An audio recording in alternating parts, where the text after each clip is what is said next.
Yeah. Dead silence. I heard that, I just about had a In a lot of control here.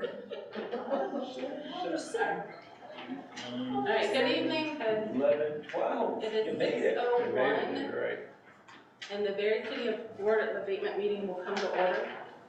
The first item of business is to approve the minutes of the September 28th, 22 meeting. So moved. Second. So we'll move into the hearings. Go ahead. We should ask if there are any, Are there any? is there any discussion, any comments, questions, corrections? Then you can ask for the vote. Okay. All those in favor of approving the minutes for September 28th? Say aye. Aye. All those Aye. opposed? So they're so approved. So the next item of business, we'll start the abatement hearings. First, we'll hear from Joseph Crozier. Crozier. Joseph, if you can come to the table here. Let's actually swear those who, everybody, all BOA members have signed in, because it's signing in, that means you took the oath, and we're going to administer the oath to those who are online, so. All right, for those who are online, do you solemnly swear or affirm that you will well and truly hear and determine all matters at issue submitted from God or under the Constitution? Yes. Yes. Yes. All right. Mr. Crozier, under the pains and penalties of perjury, do you solemnly swear that the evidence you give in the cause under consideration shall be the whole truth and nothing but the truth? I swear. Have you received a copy of the rules and procedures, and do you have any questions on how the hearing will proceed? I have received a copy and I don't have any questions. Okay, thank you. Thank you. You can sit, sir. Oh, good. Yeah. I'm getting old. For the board members, are there any conflicts of interest or ex parte communications to disclose? Okay. Mr. Crozier, if you'll submit your supporting evidence. I have only my own word. When I bought the building at 16 Brooklyn Street 60 years ago, it was a small mom-and-pop store. The couple who owned it died, and it had lain fallow for 2 or 3 years. And I had just gone out of graduate school, and I bought it for $1,000. I'd gotten to undergraduate school. Then I went to graduate school, and when I got out of there, when I bought the building, it was what do you call it?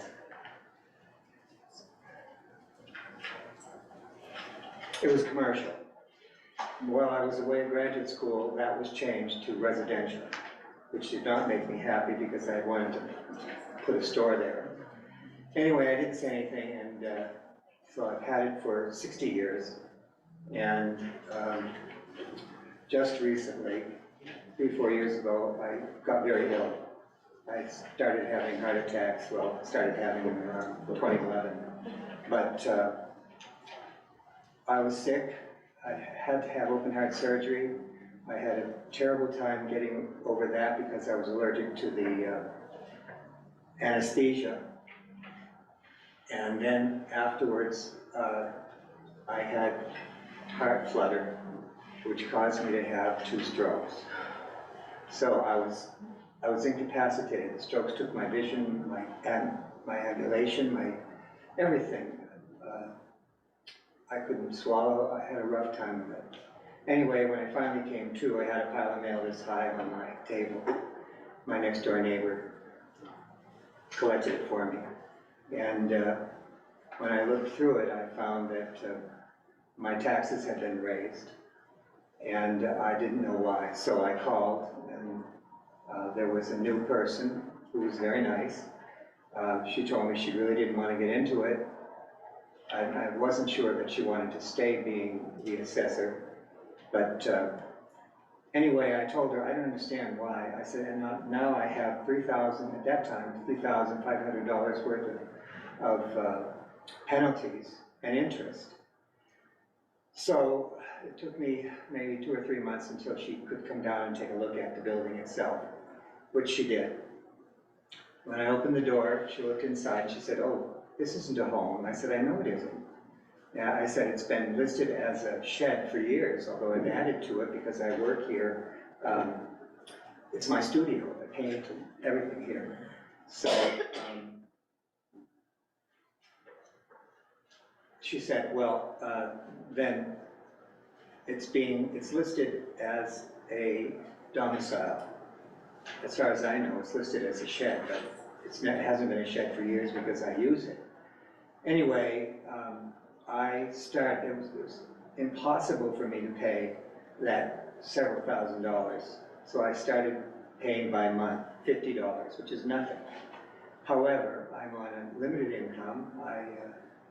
Between my veteran's pension and my social insecurity, I get $1,500 a month.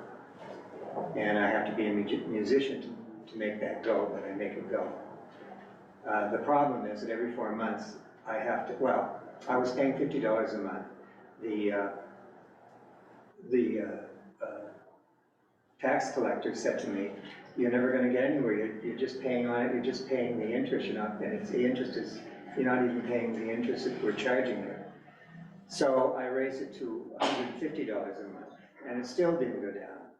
So I think that the problem here has been that there was an error in the listing. It has never been a domicile. I've never lived in it. I did put water and sewer in it. However, I've never had them hooked up. I'm too busy paying the damn taxes. So anyway, I'm here to ask you to please change, well, you've already changed the listing, I think, because the woman who came said this is not a domicile. So she did lower my taxes, but I still had that huge amount of interest that had grown, and I think that should be erased, because I was paying taxes on a domicile, and it's never been a domicile.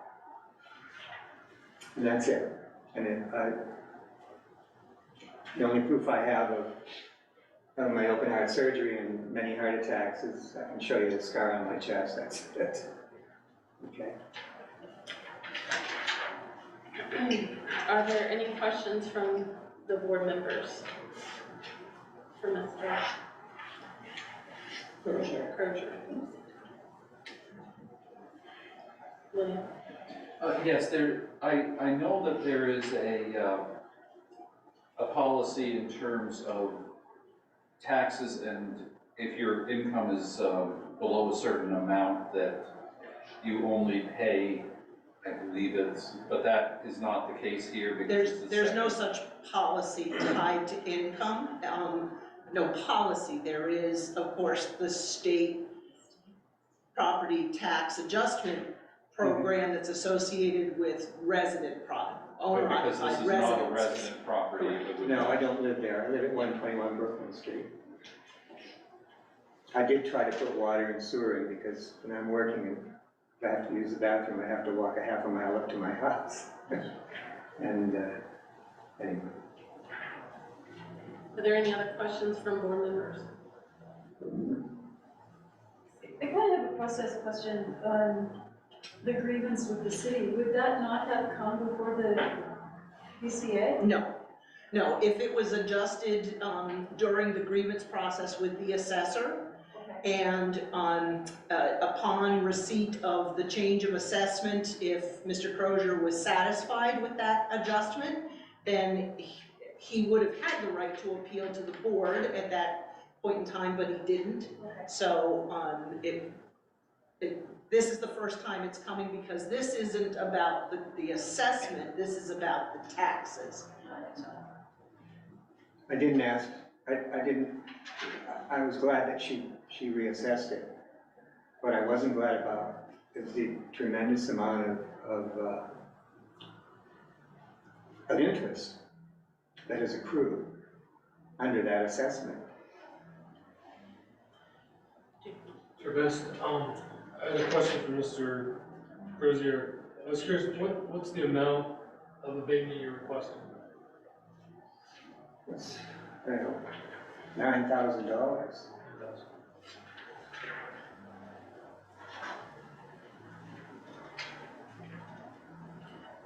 William? And what is the reason why when the assessment was increased from the 33,800 to the 116,900, that you did not read the assessment? Is brief the proper term? Read the assessment at that time? You mean, when she came over and looked at it? No, back in 2000, when it was increased and I declared. didn't know it, I was not told. I don't have a letter to wit.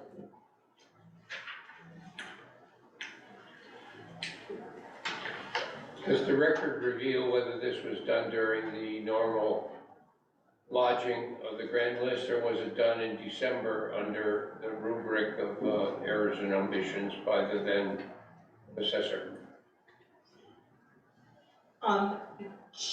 You're now questioning me.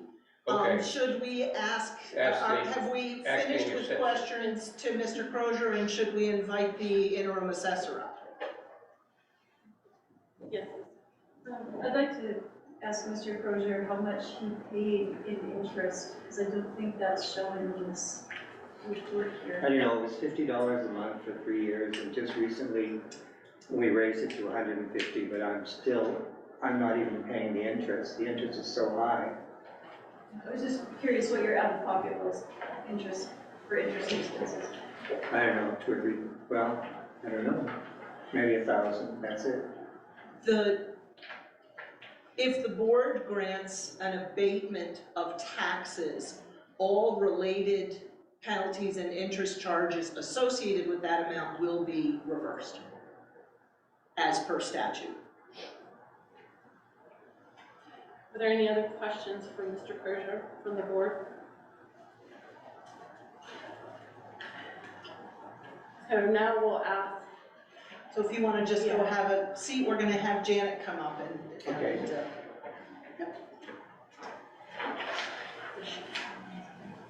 No, she's cooking. Thank you, Janet. So if you can present your evidence or your opinion on the matter. Sure.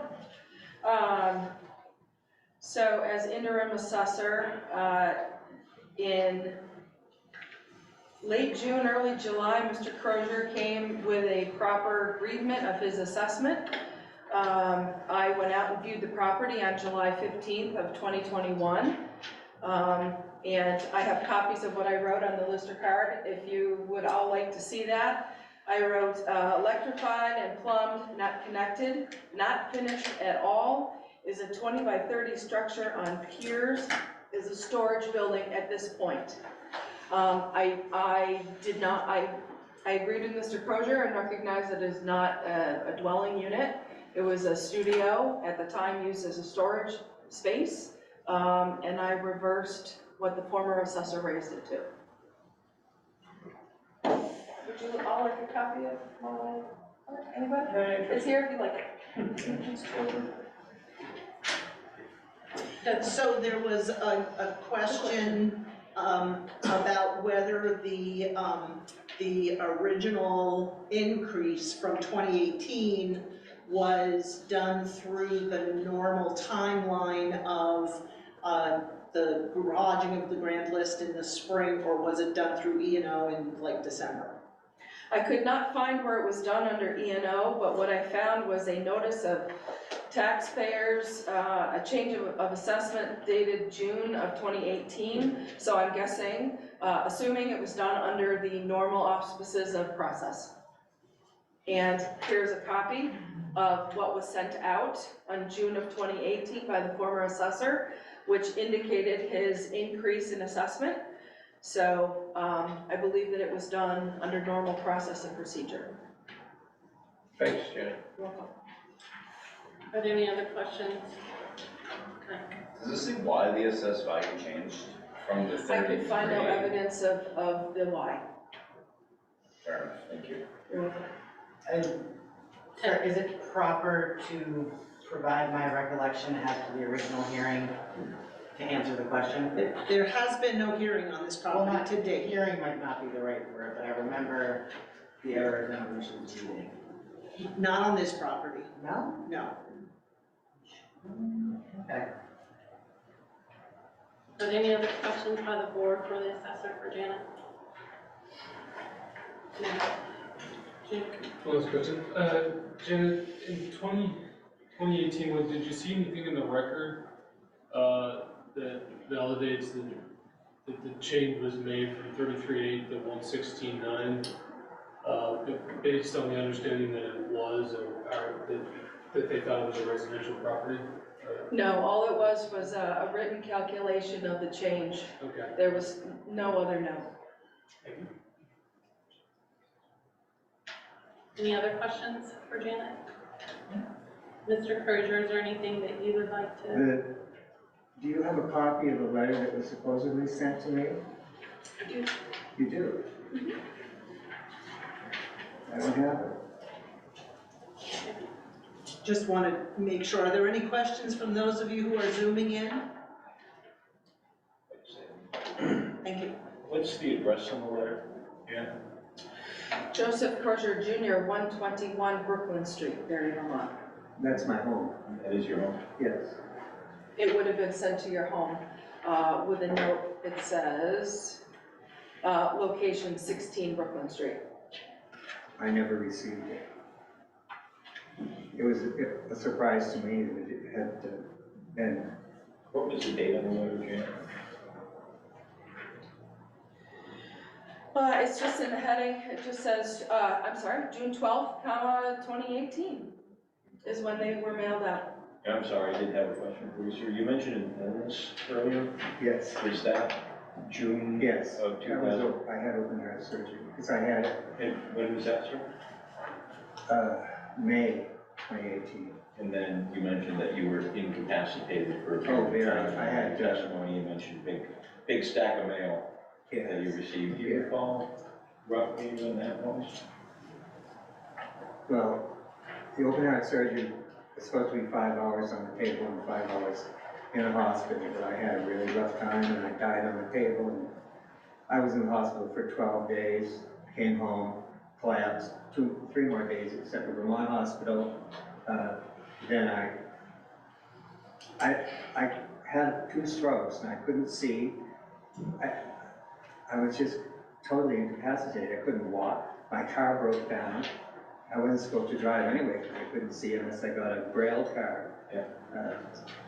So that's it. I did not know. And all this money was accruing while I was really incapacitated. I understand. Thank you. You need a motion to close the hearing?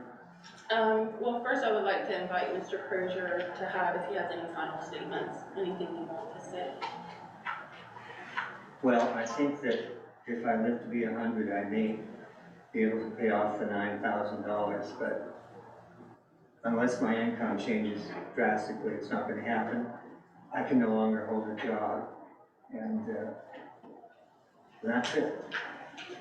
It hangs over me like the hackers of hell. So yes, I'll invite a motion to close testimony. So moved. Second.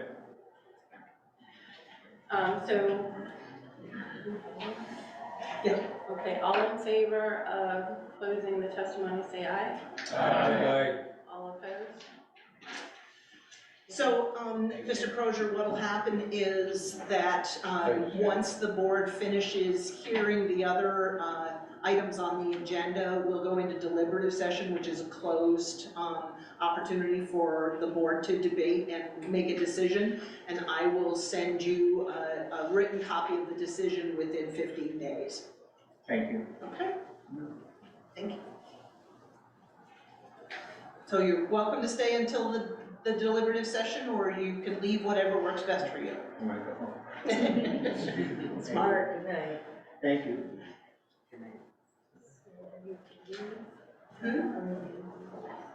Well, I would just move on to 2, and I don't know whether the board is interested in taking 2, 3, and 4 all together. These are the accounts receivables that the city has deemed uncollectible.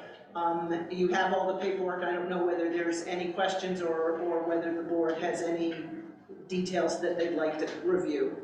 Move to approve the abatement of 23, 02, 03, 04, and 05.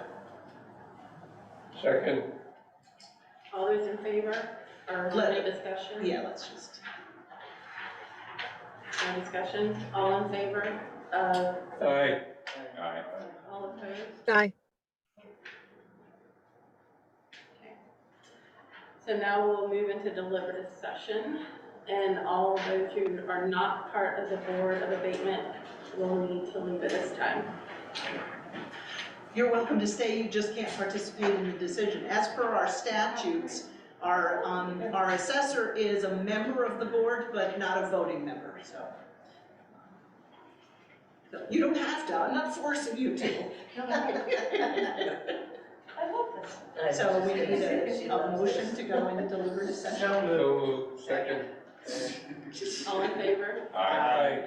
Any opposed? All right, so this is gonna get a little complicated because I need to create a breakout room for our online people so that we can, Teddy, can I impose upon you? I know. Just quit Yes, it's recording. Sorry.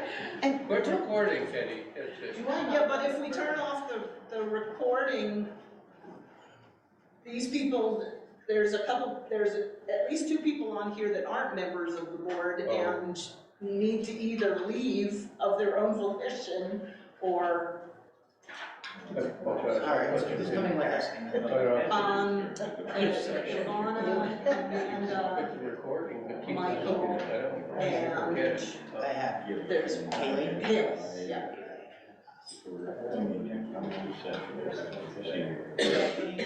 So folks online, you'll get an invitation to a breakout room, it should pop up right on your screen, just hit yes. I'm gonna hang up here for a second, I'll make sure they all I know. thought recording was a separate And so, function. why not, didn't Joe come and talk to us about that property? Say that about those ones? All right.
Yeah. All right, I'm back.